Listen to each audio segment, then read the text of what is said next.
March 1900, San Francisco. If you walk down into the basement of this certain building in Chinatown, the air is really damp, the light is practically non-existent, and you find just a chilling scene. Oh, absolutely. It's incredibly dark. Yeah, a Chinese immigrant named Wong Chut-king has been found dead. Yeah.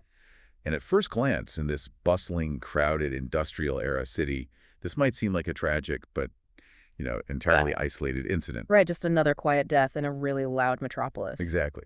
But then a federal scientist steps into that basement. He takes a look, he runs the biological tests, and he confirms the unthinkable. It is basically the moment every single public health official at the turn of the century dreaded. Yeah. The arrival of an ancient biological terror in a modern American city. He confirms that this is the very first verified case of bubonic plague on American soil. So, welcome to the deep dive. Glad to be here. Our mission today is to explore how this single microscopic bacterium, your 80 PSDTs, sparked an absolutely massive multi-year battle. We are going to explore a profound collision of federal power, state commerce, and public health. And all of it deeply, deeply entangled with the virulent anti-Chinese racism of the era. Completely. The historical reality we are examining is one where the biology of the disease is almost entirely overshadowed by the pathology of the politics, really. Wow. Yeah. That's a great way to put it. We are looking at a scenario where scientific truth collided head-on with economic self-interest and systemic prejudice. To guide us through this, we have a fascinating stack of sources. We're pulling from public domain historical records, the official 1901 Federal Treasury Commission report. Which is a huge document. Huge. Plus the landmark federal court decision Juho v. Williamson, the heavily embattled correspondence of federal quarantine officers from the time, and some highly reputable secondary scholarship documenting this entire San Francisco plague from 1900 to 1908. Right. It's a lot of ground to cover. It is. Okay, let's unpack this. Because to understand how completely off the rails this situation went, we need to understand the initial friction between the people who held the microscopes and the people who held the power. What's fascinating here is that, at its core, this is a story about federal scientists who were undeniably right on the science from the very first day. Yeah, they had the receipts. They absolutely did. They possessed the technical capacity to identify a lethal pathogen, but they were virtually powerless against a state government that was utterly determined to deny the truth. Which is wild to think about now. It is. Back in 1900, the Federal Health Services Authority within domestic borders was strictly scientific and advisory. Right. They did not have the constitutional or legal power to compel a state into action, even during an active outbreak of a devastating disease. Which feels entirely alien to a modern listener, right? You're accustomed to federal agencies taking charge during a crisis. Yeah, FEMA swooping in, the CDC taking the reins. That didn't exist. Exactly. So let's start at the human beginning of this story. Wong Chut-king. He essentially becomes patient zero for the continental United States. Yes, the very first one. You have this man living in a marginalized, highly segregated community, and his death becomes the biological flashpoint. The scientist who steps into that basement is Dr. Joseph Kinyoun. Dr. Kinyoun, yeah. Tell us about the mechanism of his diagnosis, because he didn't just, guess. He proved it biologically. Right. So Dr. Joseph Kinyoun was the Marine Hospital Service quarantine officer stationed in San Francisco. And Kinyoun represents the absolute cutting edge of federal medical science at the time. He really did. He is the founder of the government's Hygienic Laboratory. And that's the institution that eventually evolves into the modern National Institutes of Health. Oh, wow. The NIH. That's a big deal. It's massive. So when Wong Chut-king's body is discovered, local police surgeons are immediately suspicious.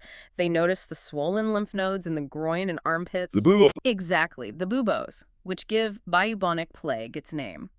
But gross anatomy isn't enough to trigger a quarantine of a major port city. They need Kinyoun's microscopic confirmation. So Kinyoun takes tissue samples back to his lab, and the sources detail this really rigorous, methodical process. He was incredibly thorough. He isolates the bacteria. He looks at it under the microscope, identifying the distinct safety pin shape of your SIE PSS. Right, that classic visual marker. Yeah.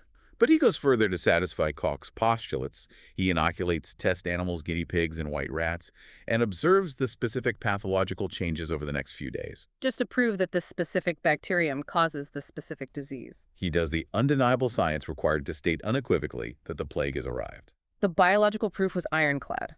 Kinyoun possessed the smoking gun. Yeah. However, having the biological proof and having the jurisdiction to act on it were two entirely separate domains in the year 1900.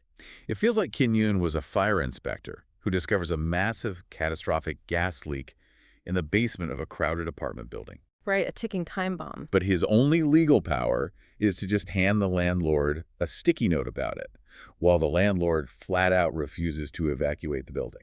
That is a brutally accurate analogy. So why was the federal government so toothless here? Like, wasn't there any federal override for a literal plague? That requires looking at the constitutional mechanics of the era. If you examine the historical context of the federal-state divide in 1900, public health was viewed almost entirely as a state and local police power.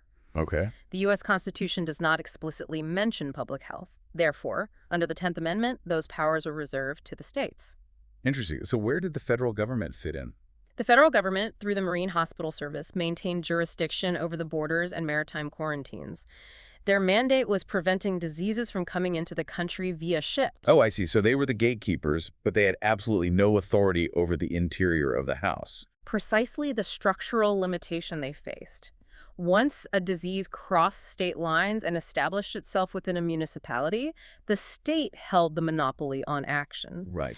Kinyoun could advise the local health boards, he could issue warnings, and he could notify his superiors in Washington, D.C., but he could not unilaterally enact a domestic public health campaign or force the state to deploy resources. And here is where the historical narrative takes a deeply, deeply disturbing turn. It really does. Because while Kinyoun couldn't force the state to fight the disease, the local authorities in San Francisco did take action.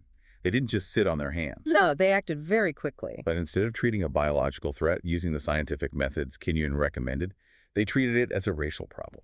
The immediate reaction of the local authorities really illustrates how quickly public health can be weaponized. Totally.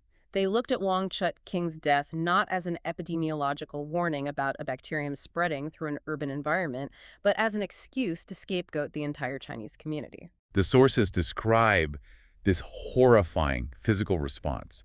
Local authorities literally threw a physical cordon around Chinatown. A massive perimeter of ropes and armed police lines? If you were a Chinese resident, you were trapped. I mean, imagine being a listener suddenly subjected to this.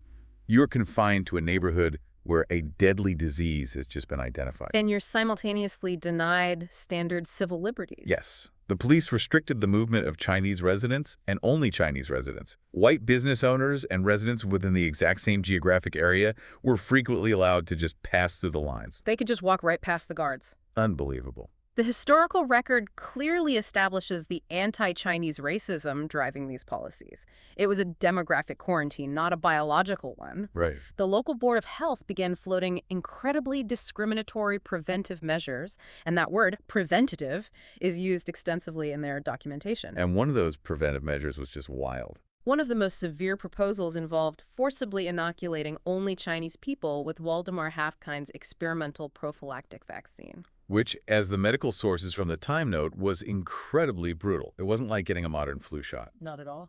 The Haffkine vaccine was known for causing severe, debilitating side effects, massive swelling, and really high fevers. The prospect of forced medical procedures using a highly painful experimental vaccine, combined with proposals to physically remove only Chinese residents to detention camps on Angel Island or in local warehouses. Just awful. It created sheer terror. The Chinese community was being blamed for the plague while being denied the basic mobility to escape it. There is this bizarre contradiction that jumps out from the sources here, specifically regarding the commercial establishment in San Francisco. Oh, the business leaders, yeah. At the exact same time the local board of health was locking down Chinatown, the broader business community and the major newspapers were actively denying that the plague even existed. They were calling it a hoax. Right. I am trying to wrap my head around that municipal dissonance. The authorities are simultaneously claiming there is no plague, yet locking down thousands of Chinese Americans to prevent this allegedly non-existent disease. It's a completely fractured reality. This is like a leaky boat, where the captain denies there's a hole, but still forces all the marginalized passengers to bail water while the wealthy passengers get to just ignore it. That's spot on. As a listener, you have to wonder how officials legally justified targeting one specific race for a bacterial infection. Like, did they try to put a scientific veneer on this racism? This raises an important question about the intersection of early public health and prejudice. They absolutely attempted to dress up their racism as sanitation. How would they do that? Officials relied on deeply flawed, prejudiced public health logic. The prevailing pseudoscience among certain local health officers argued that Chinese residents were somehow uniquely susceptible to the plague. Based on what? They claimed it was due to their diet, their cultural practices, or their living conditions. They used this warped, unscientific logic to justify why the cordon was applied along racial rather than epidemiological lines. But the Chinese community did not just accept this. They mobilized their resources, engaged legal counsel, and fought back at the courts. Which is incredible given the circumstances. It brings us to a landmark moment in legal history. The 1900 federal court ruling Ju Ho v. Williamson. The Ju Ho case is an absolute masterclass in challenging arbitrary government action. The federal judge, William Morrow, examined the mechanics of the cordon. He actually looked at how they drew the lines, right? Yes, he looked at the map of the quarantine zone and noted that the boundaries did not follow any logical spread of contagion. Instead, the lines were drawn meticulously to encompass the Chinese population while specifically excluding white-owned businesses on the very same blocks. The judge basically dissected the local health board's logic. He's like, if this disease is highly contagious, why are white residents allowed to walk freely through a quarantine zone while Chinese residents are stopped by police? Exactly. The biological agent doesn't check a person's ethnicity before infecting them. So what did the judge actually rule? Judge Morrow's ruling relied heavily on the Equal Protection Clause of the 14th Amendment. He struck down the discriminatory quarantine, noting that it was unreasonable, unjust, and oppressive. Wow. The court declared that you cannot use the police power of public health as a disguise for racial discrimination. It was a monumental victory for civil rights, proving that even in the midst of a health crisis, constitutional protections apply. So the federal courts stop the racist quarantine, the ropes come down, the forced inoculation plans are halted. Thank goodness. So the local government now has to confront the actual objective reality of the disease. The bacteria is still multiplying, the rats are still spreading. The plague didn't care about the court ruling. Right. But instead of fighting the bacteria, the state decides to wage a war against the scientists. The failure of the local quarantine created a massive political vacuum, and the state government stepped in. They chose to view the messenger as the primary enemy. This introduces the central antagonist of this phase, California Governor Henry Gage. Governor Gage looked at the situation in San Francisco and made a very calculated economic decision. He determined that acknowledging the presence of bubonic plague would economically devastate the state. Because if a major port city officially admits to harboring the plague, the economic dominoes fall immediately. Instantly, the fear alone would tank the markets. Other states and international trading partners will embargo your goods. The ports close.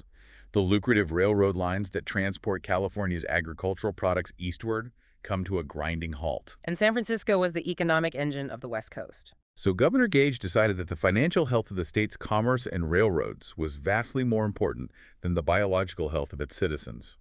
For over 2 years, he aggressively denied that the plague existed at all. Governor Gage did not merely issue press releases denying the disease, though. He utilized the full apparatus of the state to suppress the truth. He went on the offensive. He launched a comprehensive campaign to vilify Dr. Kinyoun.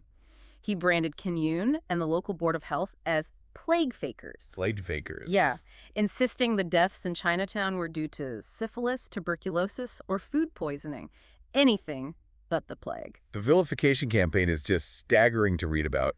The sources detail a shocking escalation where Governor Gage publicly accused Dr. Kinyoun by name of a literal felony. It's hard to believe a governor would go that far. He claimed that Kinyoun was secretly injecting plague bacteria into the corpses of Chinese residents to fake an outbreak, just to justify federal overreach and secure more funding for his lab. It was an astonishingly reckless accusation designed to incite public fury. By framing the federal scientist as a corrupt saboteur, Gage undermined Kinyoun's scientific credibility and physically endangered him. Because people believed the governor. They did. Kinyoun was completely isolated, receiving death threats, and struggling to conduct basic public health surveillance in a violently hostile environment. Here's where it gets really interesting, though, because Kinyoun isn't totally isolated from reality. Washington, D.C. knows he's right. Yes. His superiors, knew the truth. The federal government recognizes the severity of this situation and sends an independent Treasury Commission in 1901 to investigate. This commission consists of top-tier medical experts from across the country. The best minds they had. They arrive in San Francisco, bypass the state's political noise, look at the biological evidence, and conclude unequivocally. Dr. Kinyoun is right. It is the bubonic plague. Absolute vindication. But here is my pushback. If the Federal Treasury Commission confirmed the plague was real, how does a state governor legally or politically overrule them? Like, why did commerce beat science so easily at the highest levels of government? Understanding that requires an objective analysis of how commercial interests leverage political power in Washington. Okay. When the 1901 Treasury Commission confirmed the plague, Governor Gage doubled down on his defiance. He denounced the federal report and sent a delegation of prominent business leaders, railroad executives, and political agents directly to Washington, D.C. To do what? They secured an audience with the McKinley administration, and they brokered a remarkably cynical secret deal. Wait, we were talking about a secret deal to hide a plague during an active outbreak. Yes. The mechanics of the deal were straightforward. The state of California agreed to quietly clean up Chinatown, which, by the way, completely missed the epidemiological point of how the disease spread. Because they were just cleaning up dirt, not rats? Exactly. They were focused on vague notions of filth rather than rat eradication. But in exchange for this quiet cleanup, the federal government agreed to suppress the Treasury Commission's findings. You're kidding. The McKinley administration agreed not to publish the scientific report confirming the plague, effectively prioritizing the economic stability of California over the transparency of federal science. So this is like the mayor in the movie Jaws, who keeps the beaches open to protect summer dollars, but on a massive statewide level. The federal government had the absolute truth in their hands, and they just folded it away into a drawer because of state economic leverage. Analyzing this impartially, we must look at the actors and the tools they possessed. Dr. Kinyoun was flawlessly right on the microbiology. However, historical accounts describe him as being politically rigid and somewhat abrasive. He wasn't exactly a people person. No, he was a brilliant bacteriologist, but he lacked the diplomatic nuance required to navigate a hostile political landscape, and his enemies heavily exploited his lack of tact. You have a politically savvy governor protecting a massive multi-million-dollar economy, operating against an abrasive scientist armed only with a microscope and an inconvenient truth. So the truth loses. Ultimately, Kinyoun was exhausted by the fight. Though utterly vindicated by the science, he was hounded out of his post and reassigned. Science lost this specific round to politics and money. But politics is inherently volatile. How do you beat a politician who covers up a plague? You wait for the electoral cycle. The turning of the political tide. Exactly. We move forward to 1902. Governor Gage has spent 2 years denying the plague, alienating the medical community, and aggressively fighting the federal government. Wake up a lot of enemies. The political winds shift, and the state's power brokers decide Gage is too toxic. He loses his re-election campaign.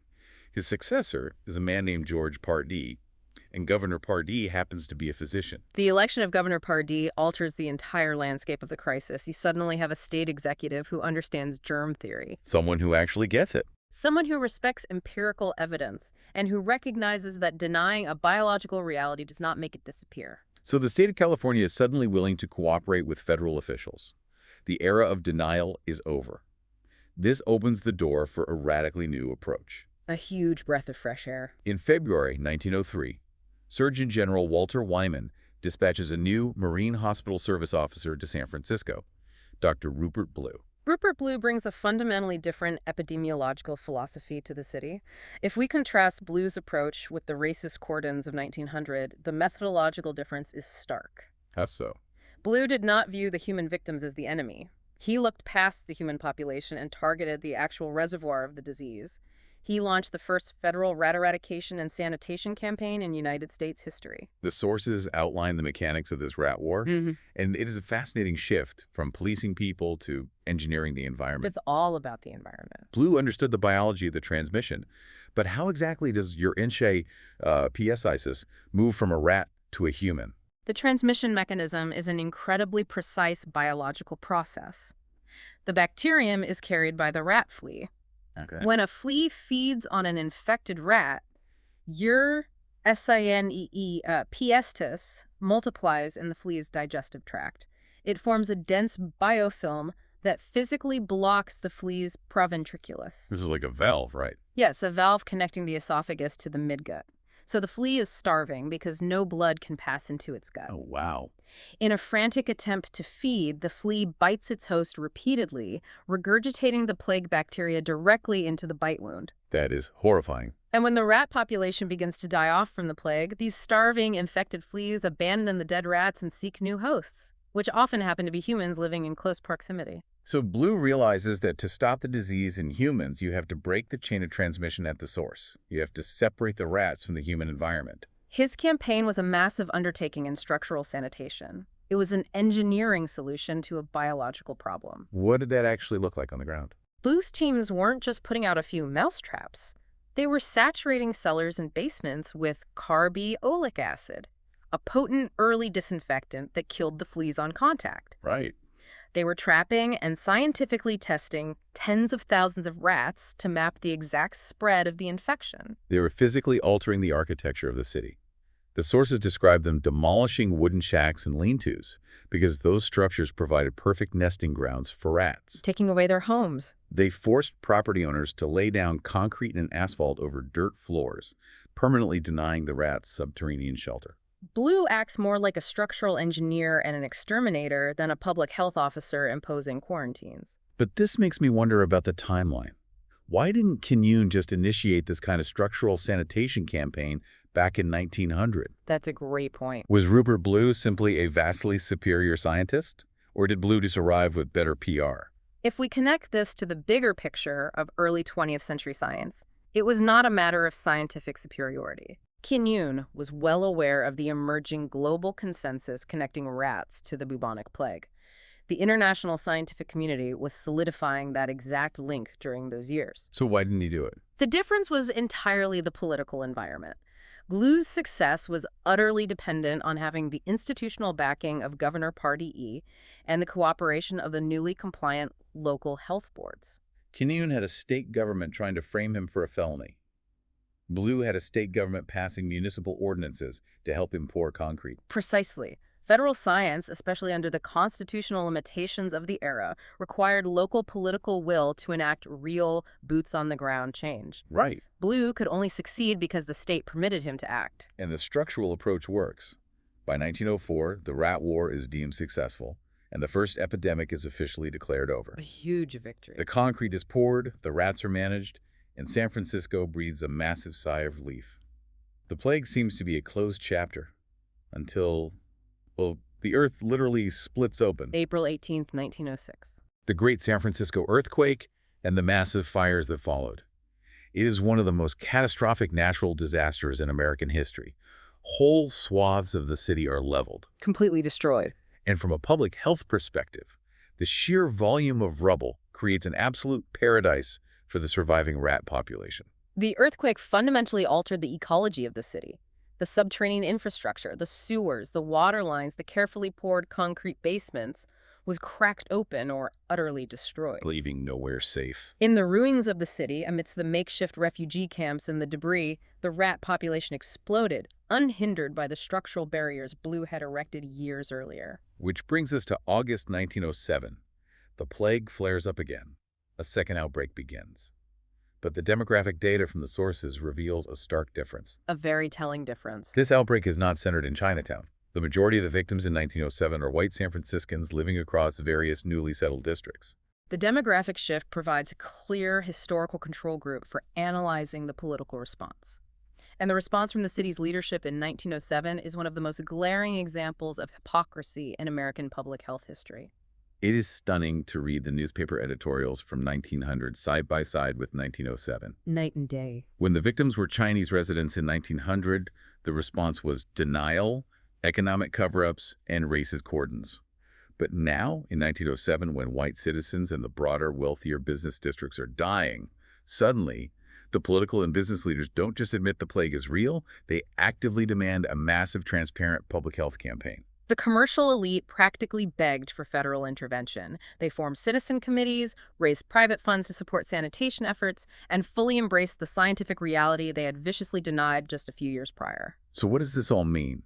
The city suddenly finds its moral compass and its unshakable belief in germ theory, but only because the compass was pointing directly at their own backyards. Doesn't this completely dismantle the public health logic they claimed to be using back in 1900? It starkly confirms that the initial 1900 response was driven almost entirely by anti-Chinese racism and economic convenience rather than any genuine scientific disagreement. Wow. The biological agent was exactly the same, your PAS. The vector was exactly the same, the infected rat flea. Right. The only variable that changed was the race and socioeconomic status of the victims, and that single variable dictated whether the state orchestrated a massive cover-up or fully funded a scientific eradication campaign. Rupert Blue was brought back to San Francisco in 1907 to handle this second outbreak. And this time he operates with full, unhesitating local support from the business community, the newspapers, and the politicians. He had everything he needed. He resumes the massive sanitation job. He rat-proofs the rebuilt city from the ground up. And finally, in November 1908, San Francisco is definitively declared plague-free. The success of the campaign propelled Rupert Blue to national prominence.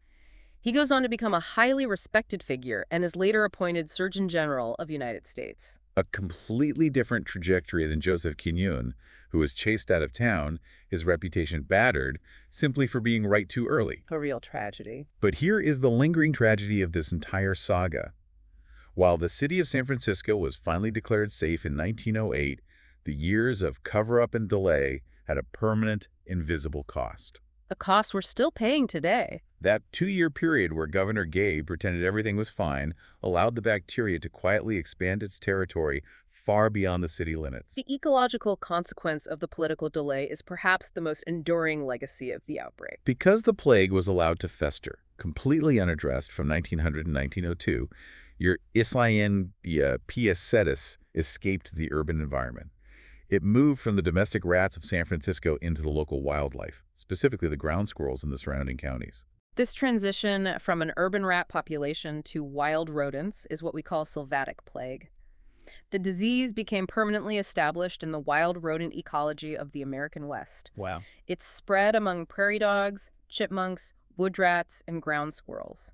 It is a sobering historical fact that once the bubonic plague arrived on American soil, because of that initial window of unhindered transmission, it never entirely left. It's still here. It is still circulating today in the wild rodent populations across the western United States. It's like noticing an invasive weed in your garden, but letting it go to seed for 2 years because you didn't want to admit to your neighbors that your garden was messy. And now, the entire forest behind your house is infected forever. That's a perfect analogy. But I want to push back on the causality here. Is it analytically fair to blame Governor Gage's cover-up entirely for this ecological shift? I mean, given the nature of rodents and the environment, wouldn't the rats have eventually escaped into the wild anyway, even if Kinyoun had been fully supported in 1900? It is a valid epidemiological question. Quantifying the exact, definitive impact of that specific 2-year delay is a matter of historical interpretation. Right, we can't know for sure. It is highly plausible that the plague would have made its way into wild rodent populations eventually, simply due to the porous boundary between urban and rural environments. Rats are gonna rat. Exactly.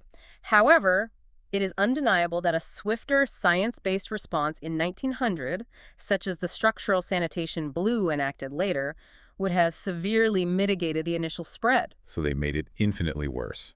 By actively suppressing the truth and preventing any coordinated eradication effort for 2 years, the state provided the bacteria an unfettered window to build a massive urban reservoir, virtually ensuring its escape into the wild. They gave the biological fire 2 years to burn and spread before they even allowed anyone to call the fire department. The inaction guaranteed the outcome. And this synthesizes the core thesis of this entire history. The Federal Health Service was scientifically accurate at every stage. Joseph Kinyoun's microscopic diagnosis in 1900 was flawlessly right.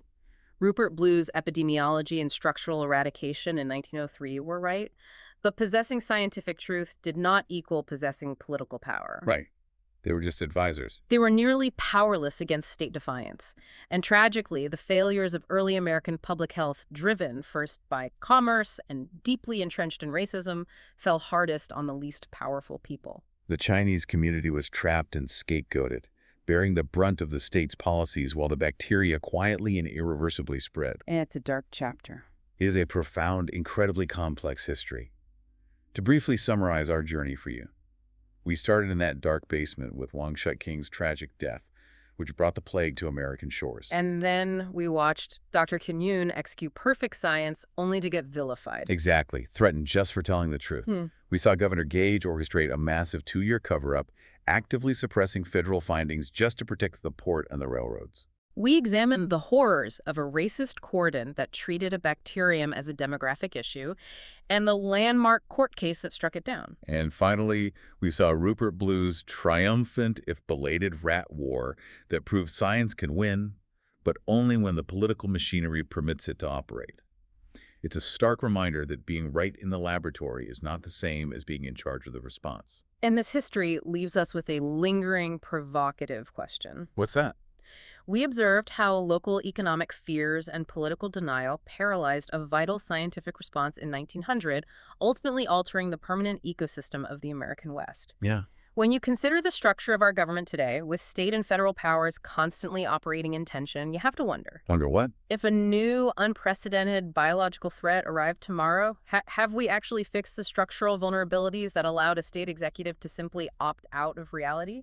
Or are we, over a century later, still relying on the fragile hope that the politics of the moment will seamlessly align with the science? It's something critical to mull over the next time you hear a debate about jurisdictional authority and public health mandates.